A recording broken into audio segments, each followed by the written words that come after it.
सभी को राम राम दोस्तों। आज हम बहुत ही इंपॉर्टेंट एक एग्जाम पैटर्न पे बात करने वाले हैं और एग्जाम से रिलेटेड जो बहुत सारी क्वेरीज आ रही थी उस पे आज हम बात करने वाले हैं। पूरे यूट्यूब पर आप देखते रहेंगे कि बहुत सारे लोगों ने जो एलटी ग्रेड एग्जाम को लेकर जो मेंस के बारे में बात की है, उसमें जो सबसे मिसिंग वीडियोस हैं वो हैं सोशल साइंस को लेकर। क्योंकि पूरे यूट्यूब पर जो एक मिथ फैला हुआ है कि आखिर इसके पेपर को हम कैसे सॉल्व करेंगे, इसके पेपर का पैटर्न क्या होगा, कौन से हमें 20 क्वेश्चन करने हैं। क्योंकि सोशल साइंस में 4 सब्जेक्ट आते हैं, ज्योग्राफी भी है, हिस्ट्री भी है, सिविक्स भी है और तो और इकोनॉमिक्स भी है। क्या सर हमें चारों में से 20 क्वेश्चन मिला के करने होंगे? ये बहुत सारा डाउट है और ऑफिशियल नोटिफिकेशन में आयोग ने भी कुछ क्लियर नहीं किया है कि किस तरीके से हम इन 20 क्वेश्चन को अटेम्प्ट करेंगे। एग्जाम पैटर्न आपके बारे में पता है, आप लोगों को नहीं पता है तो वो भी हम डिस्कस कर लेंगे आज की वीडियो में। तो आप देख रहे हैं YouTube channel political science SBM और ग्लैंस एकेडमी ऑफिशियल चैनल। ऐसा मैंने क्यों कहा?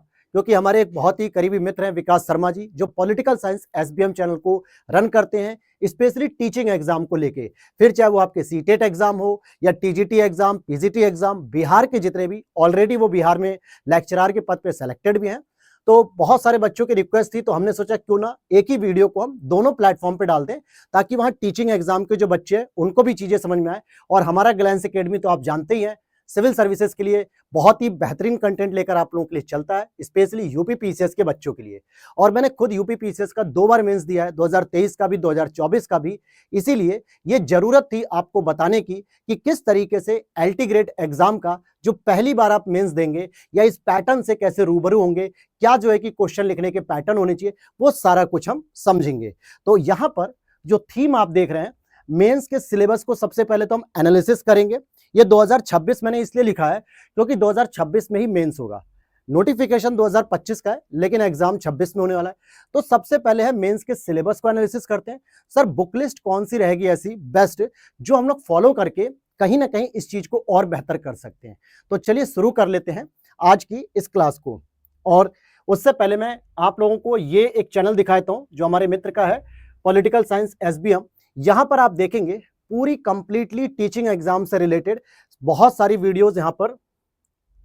भाई ये तो डंबल उठाने लगा, कोई बात नहीं मित्रों, डंबल नहीं उठवाएंगे इससे। अभी हम पॉलिटिकल साइंस एसबीएम को दिखाएंगे आपको। ये देखिए ये चैनल है, आप इसको फॉलो कर सकते हैं टीचिंग एग्जाम से रिलेटेड।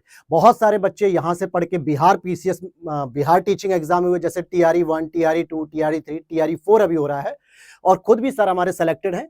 तो यहां पर जितना भी आप देखेंगे सारा का सारा आपका पीजीटी टीचिंग वैकेंसी बहुत अच्छी तरीके से आप यहां पर तैयारी कर सकते हैं। काफी अच्छा जो है कि बहुत सारे बच्चों को जो है कि इस चैनल को पसंद भी आया, कंटेंट भी। बाकी अपना तो आप लोगों को पता ही है, पॉलिटिकल साइंस एसबीएम के साथ ग्लैंस एकेडमी को छोड़ना नहीं है, क्योंकि यहां पर आप यूपी पीसीएस की कंप्लीट तैयारी करते हैं, फिर चाहे वो प्रीलिम्स की हो या फिर वो मेंस की हो। ठीक है, तो ये चीजें बता दी मैंने। ये यहाँ पे घटना चक्र short notes specially prelims exam के लिए है। अब जो सबसे इंपॉर्टेंट हम बात करेंगे, बिल्कुल अगले 10 मिनट तक आपको धैर्य बनाकर रखना है और सारी चीज मैं ए टू जेड डिस्कस करूंगा। सबसे पहले आपको पता होना चाहिए कि आपकी जो मेंस एग्जाम की डेट है सोशल साइंस की, सामाजिक विज्ञान की, 14 जून 2026 है। इसमें 4 प्रमुख सब्जेक्ट आते हैं। सबसे पहले मैंने हिस्ट्री का नाम लिख दिया, दूसरे नंबर पे मैंने ज्योग्राफी लिख दिया, इन शॉर्ट लिख रहा हूं, इस पे जो है कि फोकस मत करना।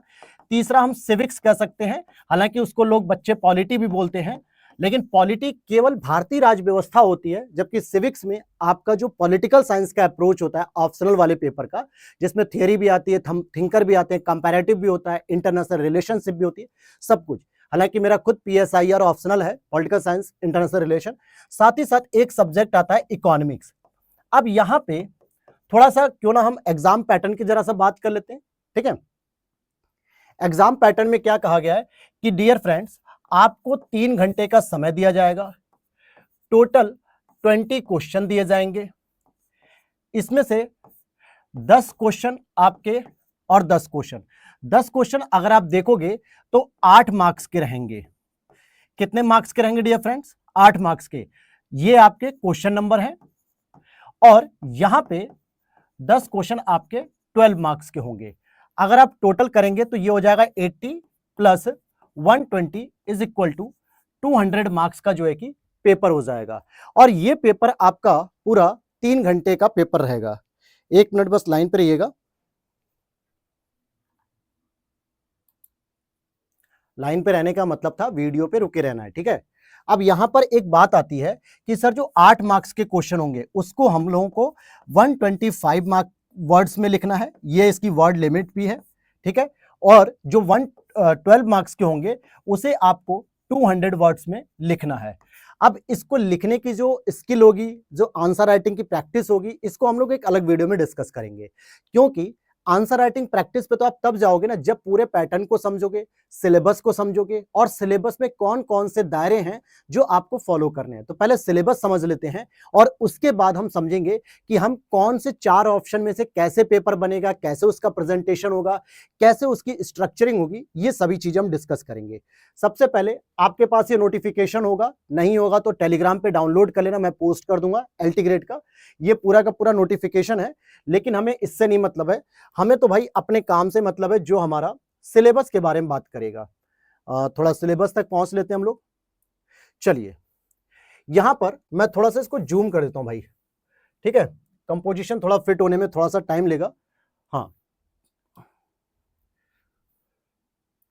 थोड़ा सा नीचे आ जाओ, आएगा, आई थिंक होल्ड हो गया। देखो यहां पे लिखा हुआ भी है वैकल्पिक विषय है, जिसमें आपके प्रश्नों की संख्या 20 आएगी। इसमें 200 मार्क्स का पेपर होगा, 3 घंटे का समय दिया जाएगा, जिसमें जो 10 क्वेश्चन लघुत्तरी होंगे वो 125 शब्दों में लिखने, और दीर्घ उत्तरी जो होंगे वो 200 शब्दों में लिखने। ये पूरा पैटर्न यहाँ पे लिखा है 12 अंकों का, और यहाँ पे लिखा है 8 अंकों का। तो ये चीजें हम जानने के लिए नहीं रुके हैं आज। आज हमें जो जानना है कि सर जो इसके सिलेबस में है कैसे हमें चीजों को समझना है, और जो सबसे इंपॉर्टेंट है कि क्या हमें चारों सेक्शन से 20 क्वेश्चन मिलेंगे देखने को, या केवल कुछ ही एक सेक्शन से करना है। क्योंकि जो हमने ऑब्जेक्टिव पेपर दिया था 17 जनवरी को, 17 जनवरी को पेपर हुआ था, राइट।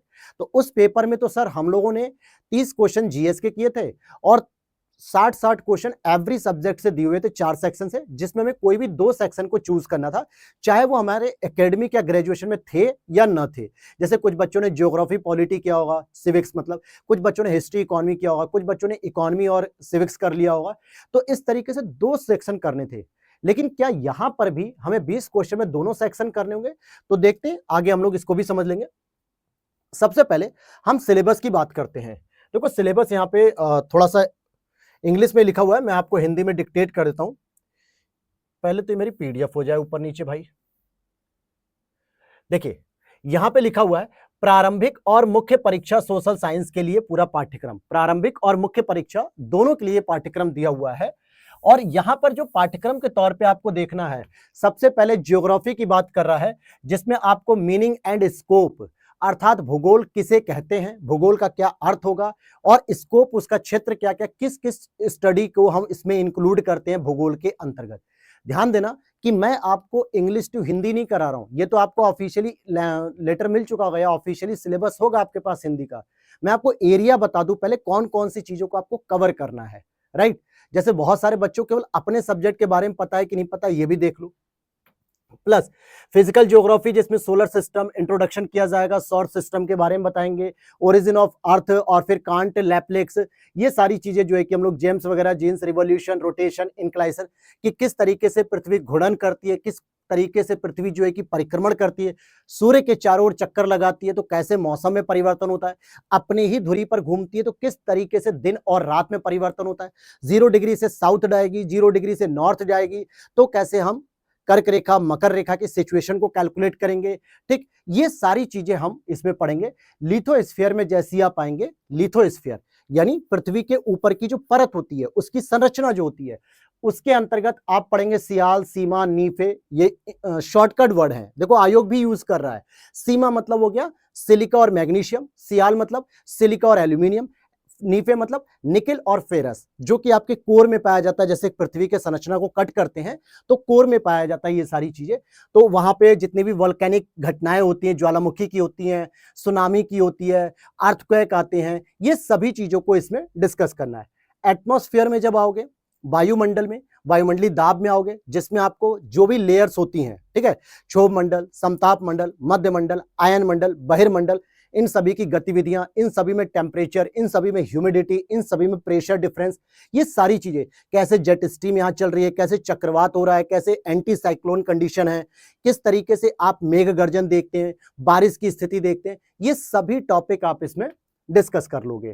ठीक है। हाइड्रोस्फीयर, जो समुद्र के आसपास की चीजें, मतलब आर्द्रता भी होगा इसमें, रिलीफ ऑफ ओशन बेसिन।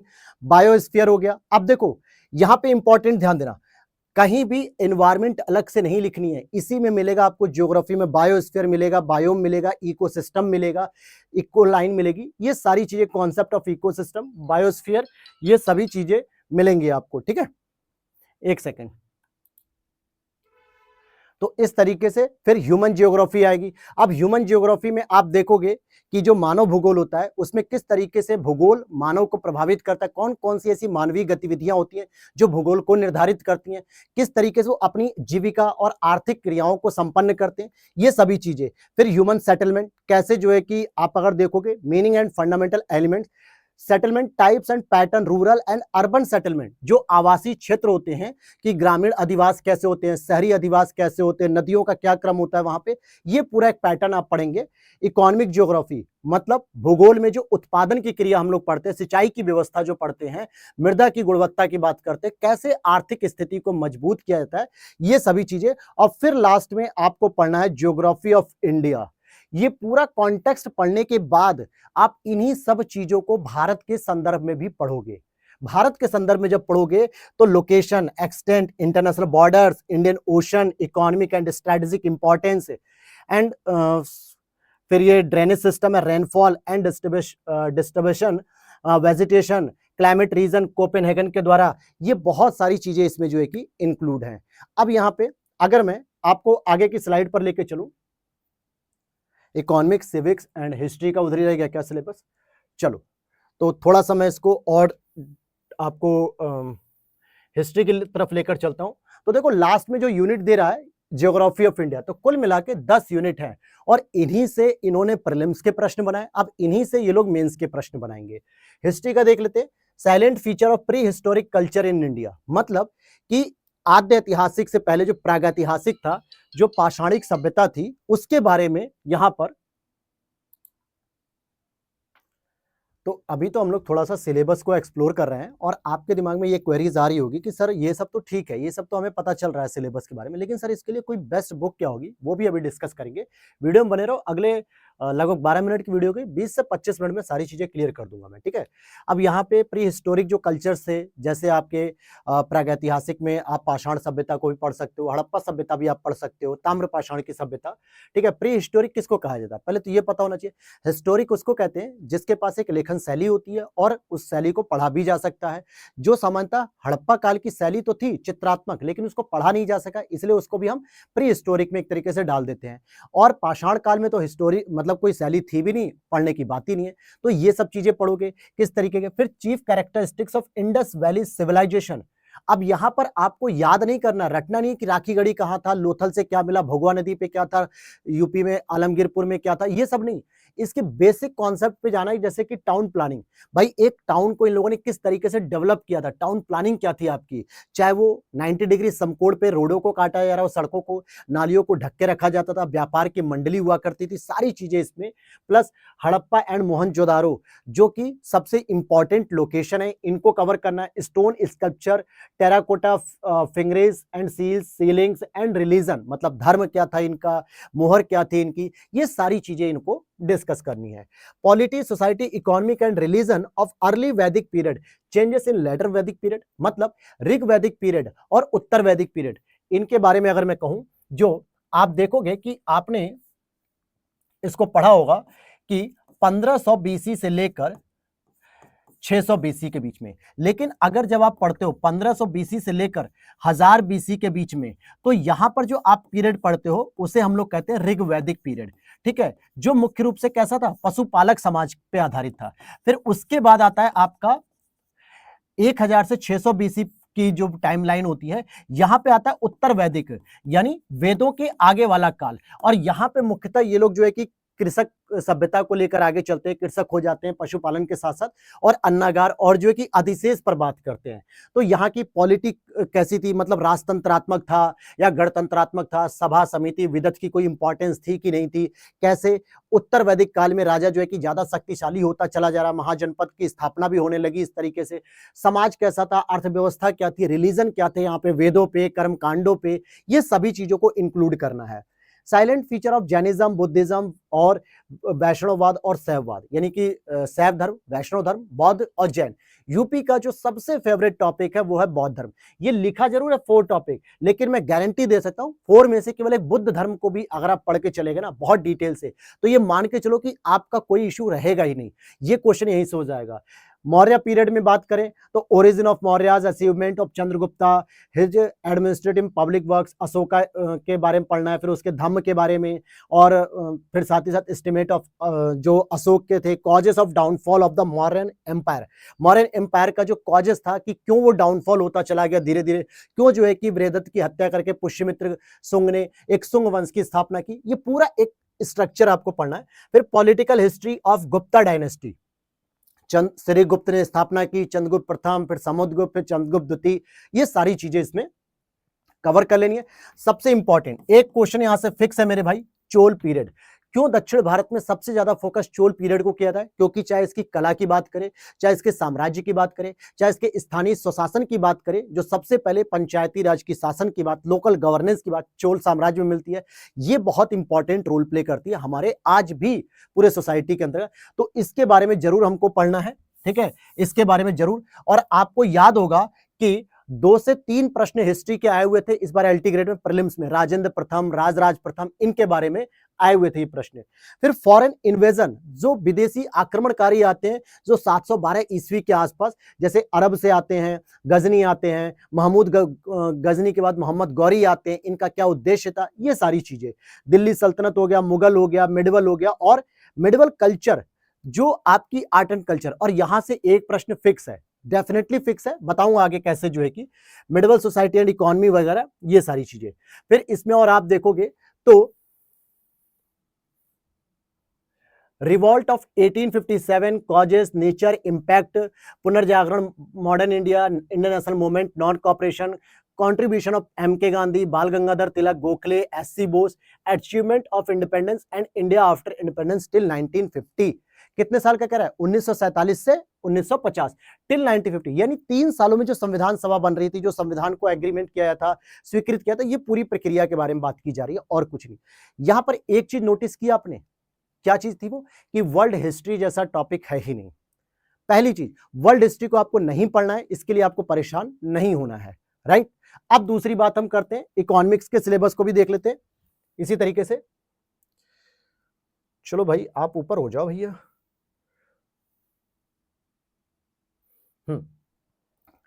अगर हम इकोनॉमी के सिलेबस की बात करें, थोड़ा क्लियर हो जाए। देखो, नेचर ऑफ इकोनॉमिक यानी कि अर्थव्यवस्था या अर्थशास्त्र जो होता है उसकी व्याख्या करनी है, उसकी डेफिनेशन लिखनी है, उसके बारे में आप क्या जानते हो। तो कहीं ना कहीं अगर आप देखेंगे कि ये पूरा का पूरा एक मेंस ओरिएंटेड जो सिलेबस तो आ ही रहा है, साथ ही साथ इकोनॉमी को भी, ज्योग्राफी को, हिस्ट्री को डिटेल से पूछ रहा है। केवल ओवरव्यू लेके अगर आप मेंस की तैयारी कर रहे हो तो ये डेफिनेटली मान लो कि घाटे का सौदा है और सिलेक्शन नहीं हो पाएगा, डेफिनेटली बता रहा हूं मैं, ठीक है। फिर कंज्यूमर बिहेवियर आपको बताना है कि उपभोक्ता का व्यवहार कैसा होता है, कब वो कीमतों की डिमांड बढ़ने पे जो है कि मतलब डिमांड बढ़ने पे कीमत बढ़ जाती है या घट जाती है, कैसा वो व्यवहार करता है, उसके पास पैसे ज्यादा आते हैं, ब्लैक मनी ज्यादा आती है, लग्जरी गुड्स की ओर भागता है, ये सारा चीज इसमें आपको पढ़ना है, ठीक है। डिमांड और कंज्यूमर के बिहेवियर को आपको एनालिसिस करना है, ठीक है। डिमांड एक्चुअल में कंज्यूमर का बिहेवियर बताता है, सप्लाई एक्चुअल में प्रोड्यूसर का बिहेवियर बताता है। तो यहां पर production and theories of population, देखो जनसंख्या के जो सिद्धांत दिए हुए हैं, चाहे वो कीन्स के हो, चाहे वो माल्थस के हो, चाहे एडम स्मिथ के हो, ये भी आपको पढ़ने। Nature of markets and price determination in different market, जैसे perfect competition, imperfect and monopolistic competition and monopoly, right. जहां पे कोई एक ही दुकानदार है जो सारी वस्तुओं को बेच रहा है, तो उसकी मोनोपोली चलती है, वो अपने मन का रेट लगाता है, ये बात है क्लियर। फिर money and banking, inflation, monetary policy. UPSC PCS का सबसे फेवरेट टॉपिक है प्रीलिम्स के लिए। क्या आयोग यहां से मेंस का क्वेश्चन बनाएगा, ये भी समझेंगे। फिर international trade and policy, public finance, fiscal policy, economic development, challenges in Indian economy. Challenges in Indian economy के बारे में भी हमको पढ़ना है कि वर्तमान में जो भारतीय अर्थव्यवस्था है उसकी क्या क्या चुनौतियां आ रही हैं। सिविक्स के बारे में अगर हम बात करें,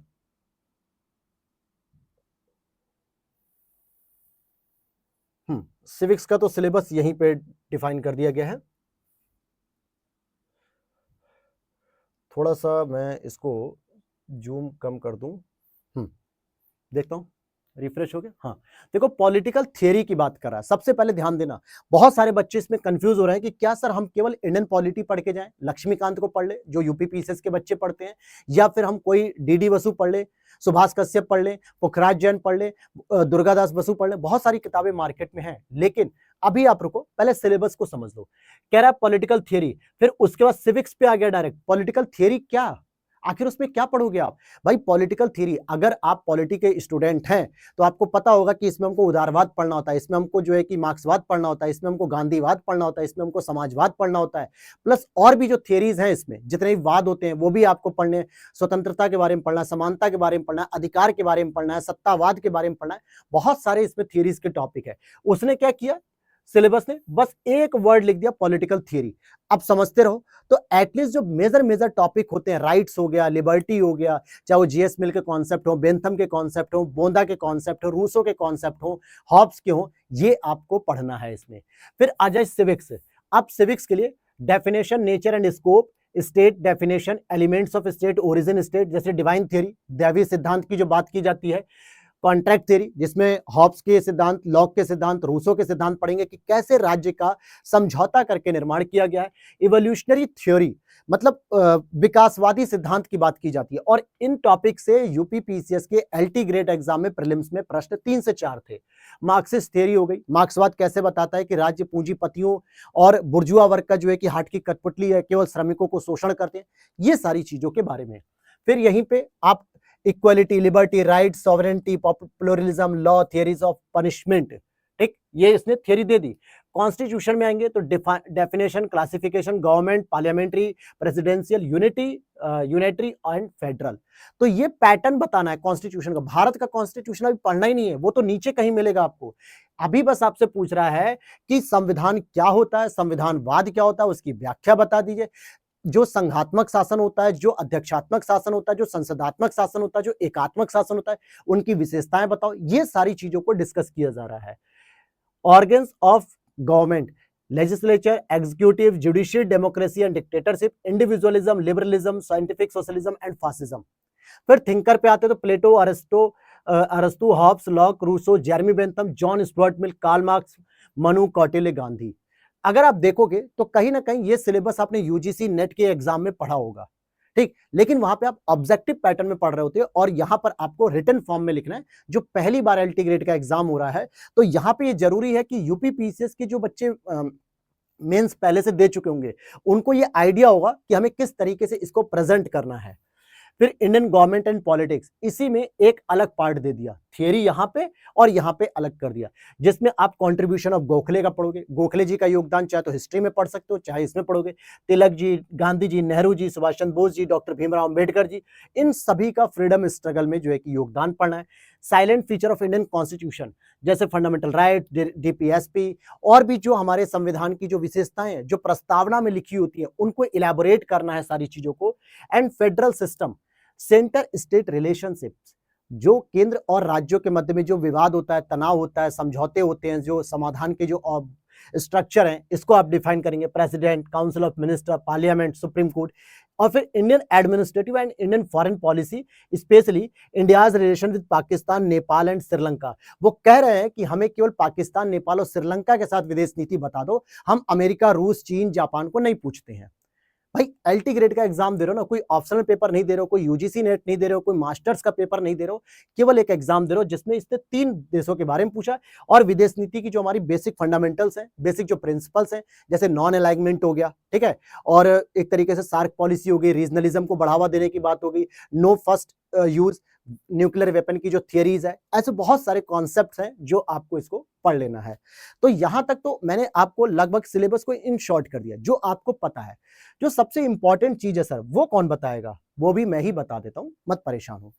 पहली चीज कि देखो बेटा, जो पेपर में आएगा 20 क्वेश्चन, मैं यहां पे इस तरीके से नहीं लगाऊंगा, 20 question, 20 question, 20 question and 20 question. ध्यान से देखना, इन दोनों में 10-10 क्वेश्चन। येलो कलर थोड़ा सा हल्का पड़ रहा है ना बेटा, और ये कब मेरा बैकग्राउंड व्हाइट हो गया मुझे नहीं पता चला। देखें, अगर थीम को मैं रिप्लेस कर लेता हूं तो कोई इशू नहीं है, ठीक है। अब यहां पे ये जो 10-10 क्वेश्चन आएंगे, ठीक है, यहां से आपके 10 शॉर्ट 10 लॉन्ग, यहां से आपके 10 शॉर्ट 10 लॉन्ग, यहां से आपके 10 शॉर्ट 10 लॉन्ग, यहां से आपके 10 शॉर्ट 10 लॉन्ग। ध्यान देना कि अगर ये ज्योग्राफी का है, ये हिस्ट्री है, ये सिविक्स है और ये इकोनॉमिक्स है, आपके पेपर में चारों से 20-20 क्वेश्चन बने होंगे स्लॉट। लेकिन आपको जिसमें आप कंफर्ट हैं, डेफिनेटली मुझे उम्मीद है कि आप ग्रेजुएशन में जिस सब्जेक्ट के साथ ज्यादा अच्छे से फैमिलियर रहोगे पढ़ने में, उसी एक सब्जेक्ट को आपको चूज करना है और उसकी तैयारी शुरू कर देनी है। जैसे मान लो मेरा PSIR है, मैं पॉलिटिकल साइंस इंटरनेशनल रिलेशन का स्टूडेंट हूं, मैंने ग्रेजुएशन भी इसमें किया है, मास्टर्स भी किया है, नेट JRF भी है, प्लस जो है कि मेरा ऑप्शनल भी है। तो मैं डेफिनेटली इस सब्जेक्ट को, इस सेक्शन को सेलेक्ट कर लूंगा, ठीक है। अगर मुझे मेंस देना रहे तो मैं इस सेक्शन को सेलेक्ट करूंगा। इसके 20 क्वेश्चन मुझे पढ़ने हैं और इस 20 क्वेश्चन को मुझे अच्छे से तैयार कर लेना है। आंसर राइटिंग की जो स्किल होगी वो हम लोग अगली वीडियो में आपको समझाएंगे, क्योंकि एक ही वीडियो में सारी चीजें डिस्कस कर देने का मतलब है केवल आपको बोरियत होगी, वीडियो काफी लंबी हो जाएगी। तो हम लोग नेक्स्ट वीडियो कब आएगी सर? नेक्स्ट वीडियो दोस्तों कल आ जाएगी, डेफिनेटली कल आ जाएगी, सारी चीजें बता दूंगा इसमें। लेकिन जो सबसे इंपॉर्टेंट है, बुक लिस्ट के बारे में बात करूंगा मैं। देखो, मैं अभी आपको स्पेशली सिविक्स के बुक लिस्ट के बारे में बताता हूं। सबसे जरूरी तो ये है, आपको मैं अगर अपना अनुभव बताऊं, देखो आप PCS का एग्जाम नहीं दे रहे हो, आयोग जरूर LT ग्रेड करा रहा है, लेकिन आप यूपी PCS के GS पेपर 1 2 3 4 5 6 की तरह पेपर नहीं दे रहे हो। आप क्या दे रहे हो? आप एक एवरेज नॉलेज की रखने वाले पेपर दे रहे हो। आपने LT ग्रेड का पेपर देखा होगा, कैसा एक एवरेज पेपर था, और जरा यूपी PCS का प्रीलिम्स का पेपर उठा के देख लो, हवा नहीं लगेगी दोनों पेपर में, बहुत ही डिफरेंट है। तो आयोग आपको LT ग्रेड एग्जाम के लेवल का क्वेश्चन पूछेगा, उम्मीद भी ये करेगा कि एटलीस्ट अगर आपने एक क्वेश्चन के बारे में 5 से 6 बिंदु अगर डिस्कस कर दिए ना, तो आप डेफिनेटली लिख लो कि मेंस हो जाएगा आपका। और इसके लिए जरूरी है कि कोई भी 1 से 2 ही किताब पढ़ो, ज्यादा नहीं। एक सलाह जरूर दूंगा मैं अपनी, कि अगर किसी भी कोचिंग में टेस्ट सीरीज अगर चल रही हो इसकी पेड, तो प्लीज भाई ज्वाइन कर लेना, बहुत महंगी नहीं होगी। सिलेक्शन होने के बाद सारा पैसा निकल जाएगा आपका, बहुत महंगी नहीं होगी। 1-2 हजार 3 हजार 4 हजार में बहुत सारे यूट्यूब प्लेटफॉर्म करा रहे हैं, हम नहीं करा रहे हैं। पॉलिटिकल साइंस SBM पे जो है कि आप पूछ लीजिएगा वीडियो के नीचे कमेंट करके, सर बता देंगे, अगर उनका कोई प्लान होगा, ठीक है, तो वो अपना बता देंगे। प्लस टेस्ट सीरीज के साथ अगर मैं सिविक्स की बात करूं तो बहुत ही अच्छी बुक मैं आपको बताऊंगा। आपने नाम सुना होगा राजेश मिश्रा सर का, जो दिल्ली में UPSC की कोचिंग भी कराते हैं, और सरस्वती IAS उनकी खुद अपनी एक कोचिंग है जिसमें वो ऑप्शनल की किताब मतलब पढ़ाते हैं। यहां पर एक पुस्तक है इनकी, ग्रीन कलर की है, समग्र राजनीतिक विज्ञान। अभी आप कहोगे सर इस बुक से हो जाएगा, अभी मैं आपको बताता हूं। समग्र राजनीति विज्ञान है, ये ग्रीन कलर की बुक होती है। अगर मैं यूट्यूब पे दिखाना चाहूं तो पॉलिटिकल साइंस SBM के चैनल पे ही मैं दिखा देता हूं आपको, क्योंकि इन्होंने इस बुक को कराया हुआ है, इन्होंने इस बुक को कराया है। आपको मैं बुक की इमेज दिखा देता हूं, इस तरीके की इमेज होती है। ये देखो, ये ग्रीन कलर की बुक दिख रही है, राजनीति विज्ञान एक समग्र अध्ययन, Rajesh Mishra ji, UGC net JRF प्रतियोगी परीक्षाओं के लिए। अब यहां पर देखो 4 घंटे 47 मिनट की वीडियो, फिलहाल आप इसको पढ़िएगा। अब मैं आपको देखो अपना अनुभव जो बता दूं, जो मेंस में जो यूपी PCS मेंस हम लोग देते हैं, PCS का 23 का दिया, 24 का दिया, लेकिन LT ग्रेड में क्या होगा, एक बेसिक इंफॉर्मेशन आपसे अगर पूछी जाए, प्रश्न आता है कि अध्यक्षात्मक और संघात्मक शासन में अंतर क्या है, जरा इस पर टिप्पणी कर दीजिए। तो आपको एटलीस्ट 5 बिंदु अध्यक्षात्मक पता हो, 5 बिंदु संघात्मक पता हो। तो अगर ये पता है तो आप इजिली बस उसे लिख लोगे। और लिखना कैसे, आंसर राइटिंग कैसे करनी, क्या इंट्रो होना चाहिए, क्या कंक्लूजन होना चाहिए, वो हम अगली क्लास में डिस्कस करेंगे। इस बुक में आपको ये सारी चीजें मिल जाएंगी। मतलब एक एक टॉपिक पे आपको, जैसे लिबर्टी के बारे में अगर पूछ लिया कि स्वतंत्रता के अधिकारों पर जॉन लॉक और हॉब्स के विचारों की तुलना करिए, ऐसे ही करके। तो कम से कम लॉक ने क्या कहा स्वतंत्रता के बारे में, ये तो 4 बिंदु में आपको पता होना चाहिए। हॉब्स ने क्या कहा 4 बिंदु में, ये पता होना चाहिए, तभी तो आप उसको एलैबोरेट करोगे ना। जेएस मिल ने क्या कहा, कैसे उसने बेंथम के उपयोगितावाद की आलोचना की, ये सभी चीजें तभी आप जान पाओगे जब एटलीस्ट मिनिमम 4 से 5 पॉइंट चाहिए आपको पता होने। और इतना ही अगर लिख दोगे ना, बहुत प्रोफेसर मत बनना भाई। अगर बहुत प्रोफेसर बनने लगे ना, तो ये मान के चलो सिलेक्शन से बाहर हो जाओगे। ये एलटी ग्रेड का एग्जाम है, यूपीएससी का मेंस नहीं है कि बहुत चीजों को इलैबोरेट करना है, नहीं, एक एवरेज लेवल पर बस आपको लिखना है। और 24 का भी जो रिजल्ट आया मेंस का, उसमें जितने भी बच्चों का सिलेक्शन हुआ, जितने भी मेंस के बच्चों के मेरे कांटेक्ट थे, मैक्सिमम लोगों ने बस एक एवरेज आंसर राइटिंग करी है। कोई बहुत परफेक्शन ढूंढने की जरूरत नहीं है। डर लग रहा होगा आंसर राइटिंग में, वो हम सब कुछ डिस्कस करेंगे। कोई भी डाउट हो कमेंट कर लेना, ठीक है। तो इस पुस्तक को अगर आप फॉलो कर लेते हो, तो इसमें आपको A to Z पूरा सिलेबस एक जगह मिल जाएगा। अब इसके बाद भी सर कुछ पढ़ना है, आपको अगर लगे आप किसी कोचिंग में टेस्ट सीरीज ज्वाइन कर लो, वहां का जो मॉडल आंसर मिलेगा उसे जरूर पढ़ लेना, क्योंकि वो इंट्रो और कंक्लूजन को बनाने में मदद करेगा, ठीक है। इसी तरीके से हिस्ट्री की भी एक मास्टर बुक आती है। आप कहोगे सर आप तो पूरी पूरी कहानी बता दे रहे हो, नहीं भाई, मैं आपको केवल वही चीज बता रहा हूं जितनी आपको जरूरत है यार, ज्यादा पढ़ने की जरूरत नहीं है। एक किरण पब्लिकेशन की बुक आती है। कहोगे सर क्या मजाक करते हो, ये तो ऑप्शन ऑब्जेक्टिव पेपर के लिए होती है। मत परेशान हो, इस बुक को जो है कि बहुत रिफाइन कर दिया गया है, और इसमें लगभग हर बिंदुओं पे बात की गई है कि किसी की सामाजिक व्यवस्था कैसी थी, राजनीतिक व्यवस्था कैसी थी, आर्थिक व्यवस्था कैसी थी, धार्मिक व्यवस्था कैसी थी, किस राजा का कैसा साम्राज्य था। बस यार उसके बारे में पता तो कर लो पहले एटलीस्ट। जब आपको पता रहेगा ना पूरे सिलेबस के बारे में, तो आप आराम से लिख पाओगे उसको। और एक अपना मैं सोर्स बताता हूँ, ग्लैंस एकेडमी का ऑफिशियल सोर्स मैं बताता हूँ आपको, जो हम लोग यूपी पीसीएस में तो यूज करते ही करते हैं, लेकिन मैं आपको कहना चाहूंगा, सलाह दूंगा कि आप अगर चाहो, ठीक है, ये हमारे मेंस के नोट्स हैं। इसमें हिस्ट्री वालों के लिए थोड़ा सा आसान मैं कर देता हूं।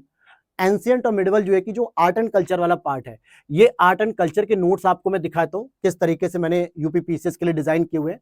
ये देखो, Glance Academy, Nishu ma'am, art and culture, ठीक है। ये पूरी तरीके से यहाँ पे पूरा इंडेक्स है, वास्तुकला, मूर्तिकला, चित्रकला, नृत्य कला, संगीत कला, साहित्य, धर्म, बौद्ध धर्म, जैन धर्म, मध्यकालीन साहित्य, भक्ति आंदोलन, विदेशी यात्रा वृत्तांत, सूफी आंदोलन, पूरा सिलेबस मैंने इसमें कवर किया है। और सबसे अच्छी बात, पूरी हैंड रिटन नोट्स में इस तरीके के पॉइंट वाइज चीजें मिलेंगी, डायग्राम बेसिस मिलेगा, हड़प्पा काल की वास्तुकला, मोहनजोदड़ो हड़प्पा में जो नगर नियोजन थे उसकी विशेषताएं दिखा दी मैंने यहाँ पे, कि आयताकार पैटर्न है, किस तरीके का है, सारी व्यवस्थाएं यहाँ पे दिखाई। विशाल स्नानागार, उत्तम जल निकासी, बौद्ध वास्तुकला, स्तूप, चैत्य विहार, बताइए भैया स्तूप में क्या क्या चीजें मिलती हैं, चैत्य के बारे में बताएंगे, स्तूप के महत्व को। ये पूरा आंसर राइटिंग के लिए आप यूज कर सकते हो अगर आपको लगे तो, ठीक है। और इसी तरीके से एक मॉडर्न हिस्ट्री के भी नोट्स आपको मिल जाएंगे। आप कहोगे सर पॉलिटी वगैरह के भी, नहीं अभी मैं उसके नहीं, क्योंकि वो यूपी पीसीएस के लिए नोट्स है। ये लेकिन हेल्पफुल रहेगा, इसलिए मैं आपको बता रहा हूं, ताकि आप कम समय में सारी चीजों को पढ़ सकोगे। ये पूरा मॉडर्न हिस्ट्री रहेगा इसमें आप अगर कहीं ढूंढ रहे होगे कि सर एंशिएंट मिडिवल हो, तो नहीं, वो नहीं है, ठीक है। ये आपको मदद कर सकता है इस तरीके, देखो अनुकूल परिस्थितियां क्या थी, इनके बारे में लिखना है, ऐसे छोटे छोटे पॉइंट के बारे में कि आखिरकार पुर्तगालियों का क्या योगदान था, असफलता के कारण क्या थे, ये सब सिनॉप्सिस के फॉर्म में जो है कि मैंने चीजों को तैयार किया है। तो यहां तक मैंने आप लोगों को आज की वीडियो में जो डिस्कस किया है, वो चीजें मैंने आज आपको बता दी हैं। अब हम कल की जो वीडियो में एक और क्वेरीज होगी कि सर इन नोट्स को हम कहां से परचेस कर सकते हैं, जो मैंने अभी आपको दिखाया। तो मैं आपको अपनी ग्लैंस एकेडमी का ऑफिशियल नंबर बता देता हूं, ठीक है, 8527594636। क्या वीडियो रुक गई? एक्चुअली कल ही मैंने अभी इन्वर्टर लगवाया था, इसलिए जो है कि, ठीक है। तो ये जो आप देख रहे हैं, हालांकि लाइट चली गई है तो थोड़ा सा अंधेरा टाइप का हो रहा होगा, कोई बात नहीं। इस नंबर पे आपको क्या करना है सर, आपको इस नंबर पे ओनली व्हाट्सएप मैसेज करना है, तभी आपको रिप्लाई मिलेगा, कॉल नहीं। और यहां पे आप बस इतना कह देना कि सर एलटी ग्रेड मेंस के नोट्स चाहिए, ठीक है, मेंस के नोट्स चाहिए।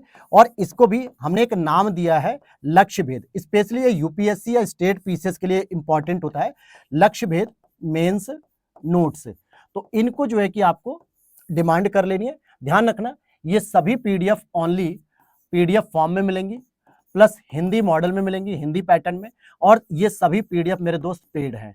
सारा प्रोसीजर आपको वहां पे पता चल जाएगा, आप इसको परचेस कर सकते हो। हिस्ट्री वालों के लिए तो मैंने 70% सॉल्यूशन वहीं दे दिया है, 70% चीजों का। भाई लाइट मत ब्लिंक कर, क्यों लाइट मारी कैमरा पे, वैसे ही जो है कि फेस डल हो चुका है और भी बच्चे देख रहे हैं, ठीक है, ये सारी चीजें समझ में आ गई। और पॉलिटी के लिए जो मैंने बुक बताई ना, आप उसको देख सकते हो। बाकी मेरे इंडियन पॉलिटी के नोट्स है, इंटरनेशनल रिलेशन, हालांकि उसकी जरूरत नहीं पड़ेगी यार, कहना क्या है, वो यूपीएससी और यूपीपीसीएस के लिए, उसकी आपकी जरूरत नहीं। इकोनॉमी को मिल जाएंगे, ज्योग्राफी मिल जाएंगे, डेमो देख लेना, सारी चीजें मिल जाएंगी, ठीक है।